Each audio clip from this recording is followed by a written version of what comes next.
At 12 noon on May the 4th, 1926, in the office of the Deputy Chief of Air Staff, Semple's interrogation began. Also present were Major Ball of Air Intelligence Security MI5 and the Director of Public Prosecutions himself, Sir Archibald Bodkin. The verbatim transcript was locked away for more than 8 decades. From the intercepts, the interrogators already knew what Semple had done. The only question was, would he come clean? In order that we may clear up this matter, you will tell us what foreign governments you've had activities with. I've had connections of a kind with most foreign governments. As you know, I went out to take charge of the Japanese air service. And since my return, I've had connections with the Chileans, Greeks, Brazilians, etc.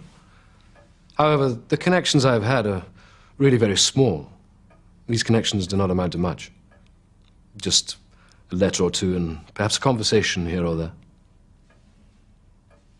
Semple was instantly on dangerous ground. His interrogators knew from the surveillance that his dealings with the Japanese had been anything but really very small.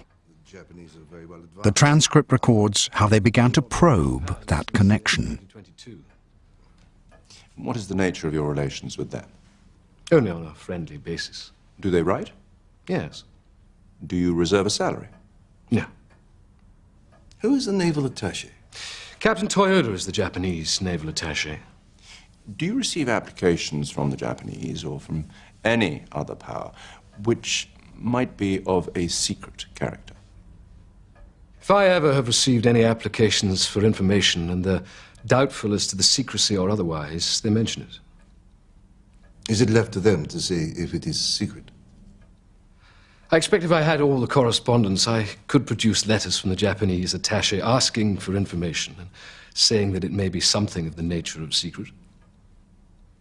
If he wants a parachute or bombs or anything, he represents the matter to his chief, and the chief takes the action. Sometimes Captain Toyoda refers to me. You mentioned that you might receive a request about parachutes or bombs. Did they ask you about parachutes or bombs? This is not in my line.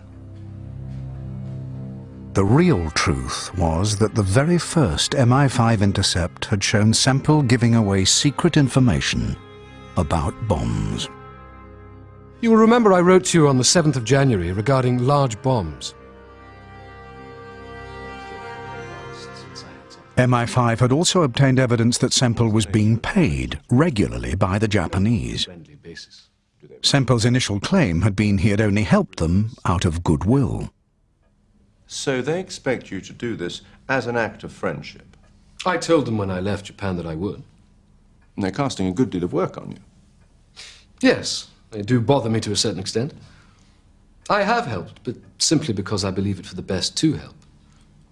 I should be considerably out of pocket, because the money I've received from the Japanese would not carry one very far. Have you had any remuneration from the Japanese? Yes, small presents. They write to thank me for the great help I'd given them, and said that they did not know what to do about it. They gave me £100 last Christmas time. Is that the only occasion they've been so generous? Every Christmas I receive their thanks. If I weighed up all I have done, it would be worth more than £100. The interrogators now moved to the heart of the matter. The Japanese attaché's motive for dealing with Semple rather than directly with the Air Ministry. What is the object of the Japanese asking for information, which they could have got for nothing on application to the Air Ministry? They could come here and ask any question they like. I can't say exactly as to the motives as to whether they go to the Air Ministry or not. But they know that I know their situation. And they have faith in my knowledge and experience and recommendations, and rely on me. You did not think that they come here first and find that they cannot get information, and then write to Colonel Semple about it? I cannot say.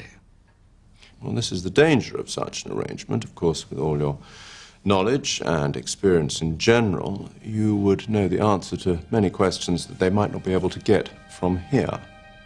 Yes, no doubt. You see the danger of such an arrangement? Yes. The obvious danger is that if there is anybody who knows such things, which are kept secret, they may let the cat out of the bag.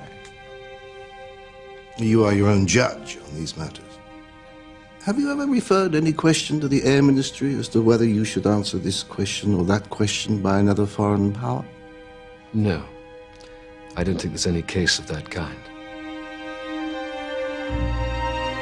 Because the detailed evidence of Semple's dealings with the Japanese had been established by covert methods, it could not be used against him. But the interrogators had an ace up their sleeves. While on the train to visit the Blackburn factory in Bruff the previous November, Semple had made a foolish mistake.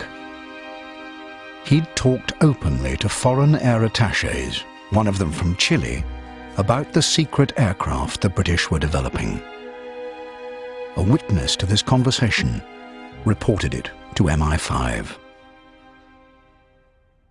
He heard the Master of Semple discussing, in the presence of 2 attachés of foreign powers, the futility of the Air Ministry's policy of secrecy regarding certain aircraft. Incidentally, he referred to the Iris as one of the aircraft on the secret list in question. Semple's loose talk provided the one piece of damning evidence obtained openly that could be used against him. You might take it from me that it is perfectly plain that on your way up to Bruff, the Iris was mentioned to the Chilean representative. As far as I can recollect, I said that a large flying boat was being constructed by Blackburn. That was the sort of show day to see a single-engine seaplane. Yes. Why did you want to see the Iris? You had previously acknowledged it was on the secret list. Naturally, being interested particularly in the marine side of aviation, and knowing the officer extremely well who was designing this machine, who was at one time under me, I was anxious to see it. Well, why not ask the Air Ministry if they had any objection to you getting these particulars? Wouldn't it have been the wisest and most patriotic thing to do? I admit, in that case, it would have been the thing to have done.